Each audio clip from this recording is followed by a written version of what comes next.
Praise the lord.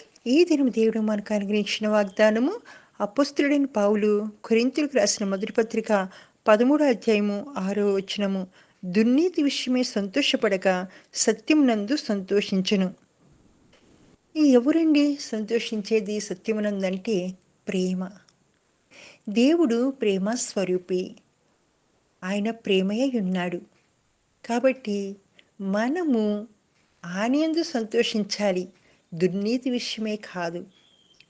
సకల దుర్నీతి కూడా పాపము.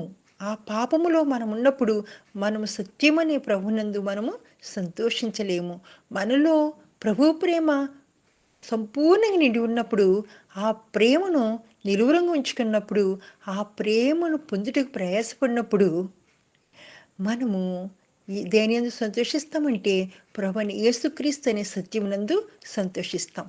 ఇది కూడా ప్రేమ కూడా ఆ విధంగా నీ దుర్నీతి విషయమే సంతోషపడదండి, సత్యమునందు సంతోషపడుతుంది. కాబట్టి ఆ ప్రేమను మనం సంపూర్ణంగా పొందుకొని ప్రభు వైపు చూస్తూ, ప్రభువు మనల్ని ప్రేమించి మన కొరకు తన ప్రాణం అర్పించి ఆయన శిలువలో బలియాగమై చనిపోయి సమాధి చేయబడి 3 దినములు లేచి పునరుద్ధాన శక్తిని తన ప్రేమతో మనలను మనకు అనుగ్రహించిన దేవుడు తన ప్రేమలో మనం ఉండాలని, ఆ ప్రేమలో ఫలించాలని, ఆ ప్రేమను అందరికీ రుచి చూపించాలని కోరుకుని ఈ వాగ్దానం మనకు అనుగ్రహించున్నాడు. కాబట్టి ప్రియ సహోదరి సహోదరులారా, ప్రేమయందు మనము నిలిచుందాం.